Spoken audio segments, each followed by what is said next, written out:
Hello, Mr. Rhys. Hello, Stevie. And we're here on this beautiful spring day. It's almost beautiful here in Brooklyn. It could get beautiful. How are you doing? I'm good. Well, Aki, you are beautiful. So there is a good place to start. The feeling's mutual.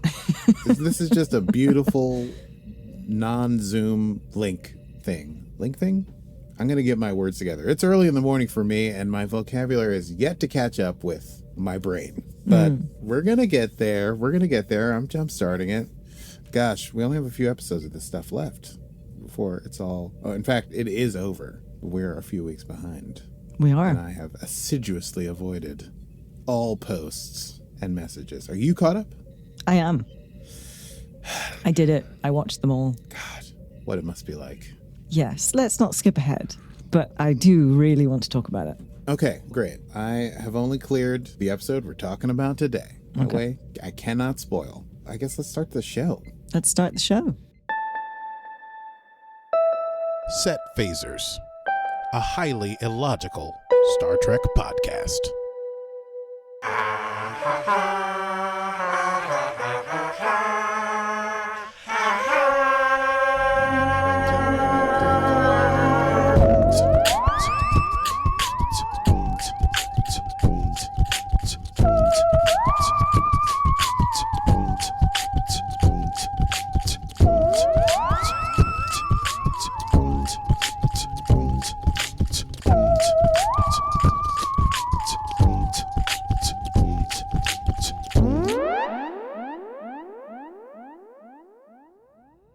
Here we are. Welcome back to Set Phasers, a highly illogical Star Trek podcast. Today we're discussing Season 5, Episode 8 of Star Trek Discovery as we come into the final stretch, entitled Labyrinths. It is stardate 158602.1. And gosh, we're getting this final clue from the scientists who hid the progenitor's tech. We just got to go to this secret library in the sky, and I'm sure it'll be fine, right? We'll just say, hey, we're looking for this book, and is there a clue in there? And then we're out of here. Sounds easy. Yeah, piece of cake. And also, Moll and Locke are out of the way because they handed Moll over to the Breen, who I'm sure are just going to stand down. This should be going to be a pretty boring last few episodes where Discovery just gets clues and goes and gets the tech and just high-fives each other. So let me run it down. It's time to run it down. Can you run it down for me? What just happened? Can you run it down for me? Okay, I lied because it's actually pretty fraught. We begin with a funeral of sorts for Locke on the Breen ship. And Moll whispers to Locke's body, I will fix this. And that she will bring him back from the dead. There is a Breen lieutenant whose name we get, which I assumed was important, so I wrote it down. Lieutenant Arisar, who seems to have some sort of rapport with Moll, maybe because she's the wife of the Scion. Anyway, the Breen chant for the Scion, and then the progenitor is like, silence! And he says they will allow Moll to help them find the progenitor's tech so that they can take over the world. But by the world, the universe or the galaxy. Meanwhile, Disco jumps to the Badlands because that's where the secret super-duper library is. It's a large plasma storm, and they find a beacon made of the same alloy as the card, and they are hailed by the Archive, and they meet Hyrel of the Sworn Order of the Archive, who gives them the coordinates to follow, but says to follow them explicitly because it's pretty dangerous there in the plasma stuff. They go through the plasma storm. It's rough pumpkins. They're told to cut their engines. They have to trust Hyrel. They do so, and they coast in to a sort of eye of the storm of the Badlands, in which there is indeed a castle in the sky, a castle library in the sky, which, listen, I've seen a lot of Star Trek places. This is where I would stay. This is where I would go. Okay, I don't need to get into that. Anyway, so Disco still catching radiation from the plasma cloud. They won't be able to cloak.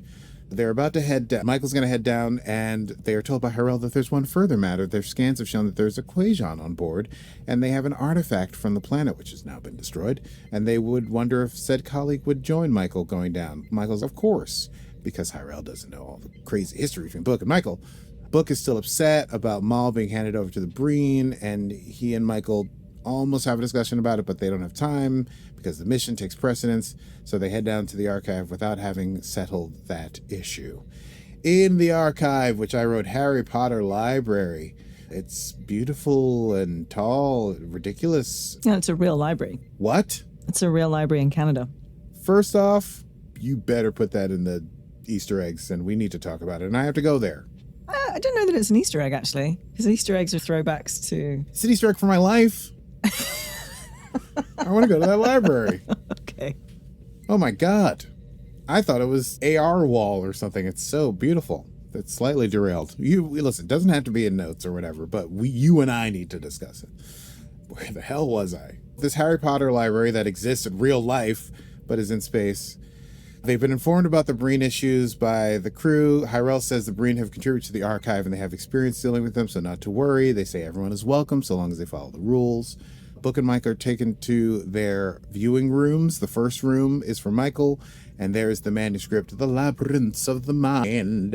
And they're told that Derex, Dr. Derex, who's the Betazoid from Betazed, who delivered the manuscript, then became an archivist and lived out the end of their days there in the archive.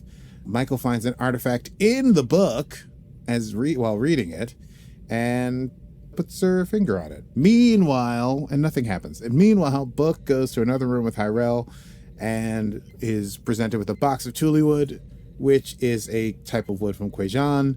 And the archivists were hoping that he could tell them what it was. And inside of the tule wood box is a cutting from the world root, which, if you remember from past seasons visiting Kwejian, there's this huge connected root tree of the world, and so this is a cutting from that. It was given to the archive long ago. Book is overcome with emotion, and they offer to let him take it, as he is the last surviving Kwejian in the galaxy, maybe period, and so long as he comes back to tell them what became of it and him. We return to find Michael, who touched the thing in the book without even giving it a scan, is passed out on the floor, completely unconscious and unresponsive to stimuli. They rush over. Meanwhile, Michael wakes up alone in this beautiful Canadian library and cannot contact Disco, but sees Book there dressed as a librarian and realizes that she's someplace different. It explained to her that her consciousness has been transported into a neural landscape, and Book is an AI program made by Dr. Derex, created and informed by Michael's subconscious to, I guess, help her find the clue, so to speak. Meanwhile, Culber and Raynor beam down. Michael is stable, but they find out there's a nucleonic emitter running that program in her head, and it can't be disconnected because it could be fatal, and Book can't go in after her because it seems like it can only do one thing. So Raynor's like, well, we'll do research while we wait for Michael, and he gets Hyrel to help him get any information they have on Derex. Michael is told inside the AI world to find a clue in the library to know where and what it is in real life. And the program is not allowed to give hints, but apparently can give some yes/no answers. And Michael is frustrated that it's Book, and Book is being very coquettish and unhelpful. But Michael does find an old school library catalog and thinks she should look in the history section for books on the Dominion War. And she's told that if she fails, the mindscape will fade and she will die. And he's like, you can leave now, Book AI says, but Michael refuses. Meanwhile, Culber makes a sort of triage for Michael, and Hyrel gives all the information to Raynor, and then the beacon announces that a Breen ship has arrived as it has tracked Disco. And Hyrel says that they will handle this situation, quote, appropriately, and they go and try to talk to the Breen, and Primarch Rune is a piece of work. And he's basically like, give me what I want or I will destroy everything. Give it to me, give it to me, give it to me. Give it to me, give it to me. That sweet, funky stuff that the progenitors made. And Hyrel refuses him because of his poor behavior. So they decide to go into the cloud and get what they want by main force. This is when Moll also reveals that Discovery is in there and that they need the other clues that Discovery has in order to have the map to where the progenitor's tech is, and the Primarch is displeased. And once again, I think it's hard to tell because they're all wearing helmets, and I'm only up to episode 8, so I don't know if this person becomes important, but it seems like Lieutenant Arisar is still the person next to Moll, and seems somewhat concerned with Moll and concerned with Rune, and Moll seems to be making some sort of connection. Oh, sorry, but also, Meanwhile, Michael is searching the histories. She's gone the wrong way. That's not what it was important. The library is an important place to Michael, said the AI. And Michael's like, why is this important? And then she realizes, oh, it's a maze, the labyrinth of the mines. I have to get out of the maze. So she gets a bucket of sand from the AI, and she's like, I'll use this to get out of the maze. But she is noticing that maybe the lights are getting dimmer in there. And the AI says, you should find your way out of here unless you'd like to die in here. Michael starts to use the sand to get out. Raynor and Book are looking for a clue. It's not really going super well. They're learning a lot about Dr. Derex, but nothing about the clue. The klaxon sounds. The shields are raised. There's no red alert in the library, but Hyrel says she has to go tend to the defenses. Raynor has ordered Disco to conceal itself. It can't cloak because of the radiation, sadly. But Rhys has the Cmmdr Rhys. And he takes the ship into the plasma storm. And that is when the Breen arrive. Just in a nick of time. They show up as Disco slinks away. Clink, clink, clink, clink, clink. Michael is in the maze, is finding her way out, but she's not realizing that parts of it are fading as she leaves. She finally gets through the door. She thinks she's going to get out. And boom, she's back in the main room with Book, the Book AI, who's reading the book. And it reveals that the test has not yet been passed. And it's revealed to her at that point that the test is about her. It's not about who's clever enough to figure out what's going on in the maze. It's about should the progenitor's tech fall to the person who is here taking the test. So she is running out of time. The lights in the library are dimming. The archive is taking some sort of energy beam attack from the Breen. It's a shield tunneling technology. Culber needs all the time Book and Raynor can give. Book and Raynor reconnect to hold off any incursions.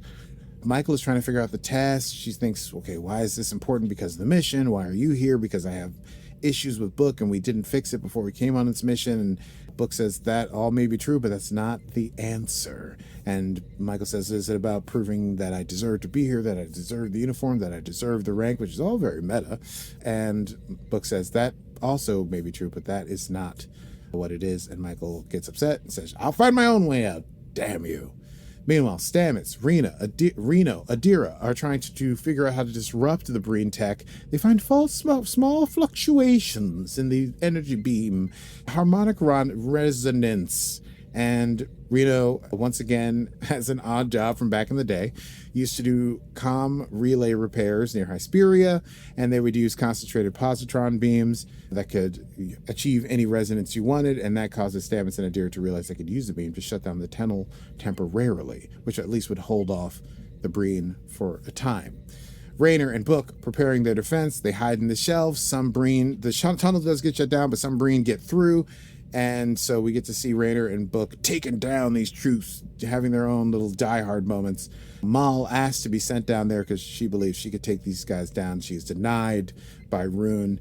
And then she begins to actively begin to sow the seeds of distrust among the other Breen soldiers about Rune's obsession with power. Book takes an abdominal wound. It has to be brought back to the reading room. Michael is still in the maze. Raynor makes the call that, listen, we can hang out here for 5 minutes, then Disco come back, beam us out, and we got to get out of here. The clue won't matter if we are all dead, so we got to go.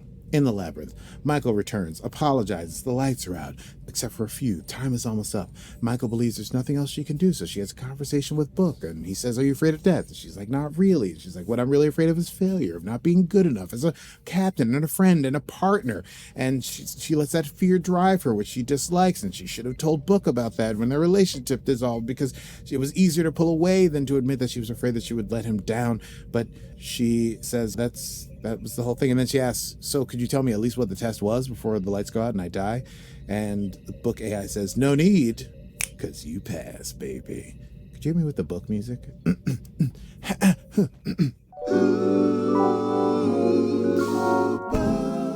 Oh, yeah.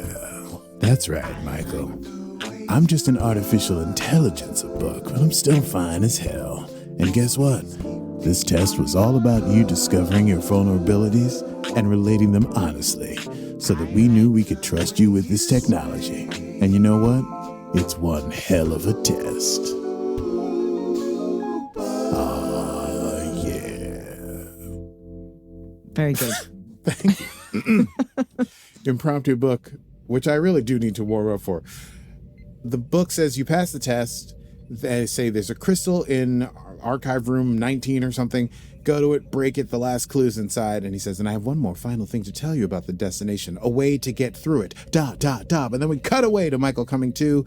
She finds out the status of things going on. They run over to viewing room 7. They break the crystal just as the Breen are showing up in the room. They get the thing, and then they beam out as the Breen shoot, but miss them all. Book and Raynor are sent to sickbay immediately back on Disco. The archive is still taking fire.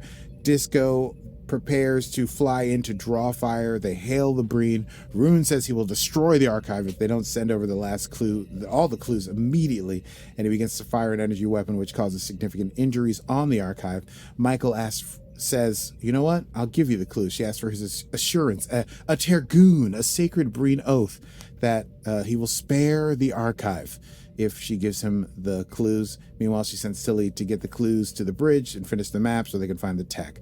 On the Breen ship, Rune, while he's waiting for the response, says, the Federation is weak.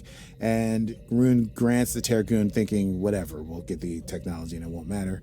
Tilly arrives, they put the clue together, they create the map, the hollow map in the air, they scan it, they find out where they need to go, they stand by to jump. Michael says, vent the main shuttle bay and all plasma from the nacelles, and then jump. On her mark, they send the Breen the clues and the map. The Breen lock onto Disco and prepare to fire. They're firing the hell out of Disco. Moll says, no, would start a war with the Federation. Black alert on Disco. Incoming fire. Shields down to 30%. Shields collapsing. Disco vents, jumps away, and hey, it appears to have been destroyed. And we get to where we need to be, but not actually where we need to be, 20 light years off target. But everyone is alive and well, so to speak. But the spore drive and warp drive have been damaged. You running calculations, it's 6 hours till the Breen could arrive at the coordinates of the progenitor's tech at maximum warps. Michael gives engineering 5 hours to fix the spore drive and get things going. Finally, on the Breen ship, the Breen believe the Disco has been destroyed. The Primarch prepares to fire on the archive. I don't even know why. It seems like ridiculous. Why waste time? But he decides to do that. A crew person, Lieutenant Arisar. Lieutenant Arisar is like, whoa, you pledged your Tergoon. And then another crew person stops up to say, no, Primarch, and the Primarch just straight up just kills them.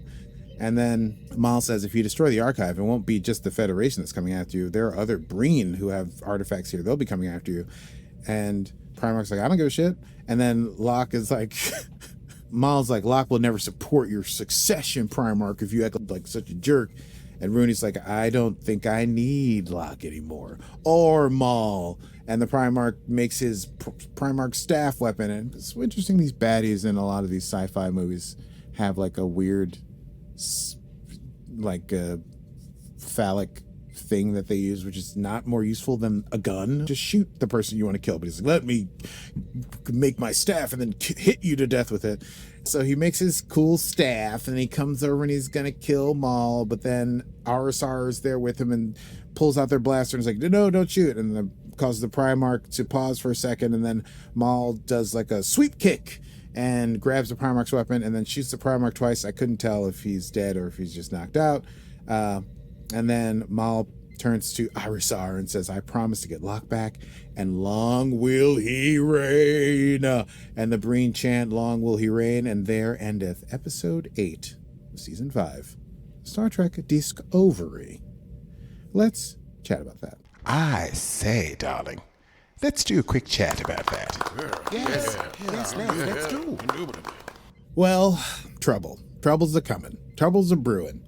You got the Breen. You got this Rune guy, and Rune's dead maybe, but you got Moll, who's possibly more obsessed than Rune because of trying to bring back Locke, and the ship's all jacked all up to hell, and they vented all their plasma, and now they're gonna have to fly to this last location. But Michael has a secret way to get through the last thing, so maybe the tests are not all over. Maybe there's one final test they need to go through, and I'll talk about this because you've already seen it, so I'll give you my theories. They got to go to a place, but they're gonna get there around the same time as the Breen, and then it's gonna be a battle. But Moll's gonna be able to figure out what Michael's able to figure out because they both are. I don't know, they both are sensitive space anthropologists or something and able to figure out clues or whatever. And then they're going to get to the clue together, but then they'll have to decide what they want. It'll be a choice between Locke's life and the life of the universe or something. And then they'll have to choose the fight. They'll fight Moll and Michael finally, tete-a-tete. mano a mano, boom. And someone will win and someone will lose. And that's my theory. But this, yeah, what do you think? Well, I know whether it's true or not. So do you want me to tell you? No, don't tell me. Don't tell me. But I just want to put that out there for the world. It's not a bad theory. That's In how hindsight, I would have written it. Yes, I can see that. It's not what happened. I know it's not entirely what happens. It can't be exactly what happens because that would be insane. If you were like, wow, you nailed it. Yeah, that would be even more alarming. What have we to say about this episode apart from the fact that I need to go to this library immediately? So yes, it is the University of Toronto's Thomas Fisher Library. It's in Toronto? It's in Toronto. It is the world's third most important rare book archive, open to the public and has never been filmed in before. Until now. I can't believe it. I'm so excited. I'm going to be in Toronto in a month. Are you going to go? For tour. If I have a day off or time during the day, yes, of course. You must. 100%. Top of my list. Your social media person should make a story about this. I will let them know Please. that this is a thing. I'll have to explain all of Star Trek to them. Yes, probably. you will. In fact, I'm surprised that they haven't done more about your Star Trek and nerdy obsessions. It's to each their own. I think it could be cool. I loved the Affogato story the other day. Thank you. The band that affogatos together stays together. That's right. And we sure did. How did we get all the way here? Anyway, this was a great episode. You going to loved Toronto. it. I'm going to Toronto to see this library. It was great to see this archive. I think the overarching issue of Book and Michael's relationship being resolved is hopefully also in the mend here in these last 2 episodes. Happy endings for everyone. Triple wedding. And one can hope. And then what else? I thought Raynor was. Who's the third? I don't know. Tilly was talking to that teacher that time. And seemed to It's have a bit of a stretch. Okay. It is a stretch, but listen, a fella can hope. Let's see. Obviously, we know. Actually, I have to reframe now, realizing we have a wedding that has to happen at the end of this. Yeah, Star Trek loves to end with a wedding. Anyway. Or start with a wedding. Sometimes they start. You're right. Sometimes they like to start with a wedding, but then didn't they flash back to the wedding? Are we talking about the same wedding? Wasn't that like? I'm talking about the TNG one with Riker. Wasn't that at the beginning? Or was that at the end? I thought that was at the end. Where Was it at the end? And Deanna get married. I thought it was the beginning, and then they had to go off for a mission. That was the beginning of a movie. Yes. They were going to get married, had to go off for a mission. Data dies. It was in. Yes. And then they come back and finish the wedding, I think. And then they're like, remember the first time we met Data? He was trying to whistle in this tree. Wow. That just made me and that was verklempt. That was really interesting because that song that they played was the one that they had Soji sing. That was the whole thing in Picard. Yeah. And also, actually, at that wedding, Will Wheaton was in that wedding and they cut him out. Oh, no. I know, very sad. Poor kid. He's doing all right.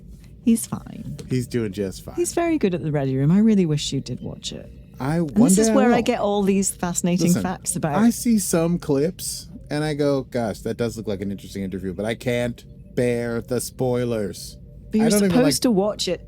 You're supposed to watch the episode and then go to the Ready Room, as you are supposed to watch Star Trek and then listen to our show. Yeah, but we don't go, and now let's show a little bit of footage from the next episode, which I don't want. I never know when it's coming. They're like, in the next episode you'll see something like this. Spoiler. Here's the next thing, and then you just avert your eyes. I can't do that. Sometimes my hands are full. Sometimes I'm holding tea. Can't avert my eyes. And what if I hear something? What if they're like, the clue is inside the cloak of the doctor? I'm like, damn, now I know the doctor has the cloak clue. Should we go to Easter eggs? Absolutely.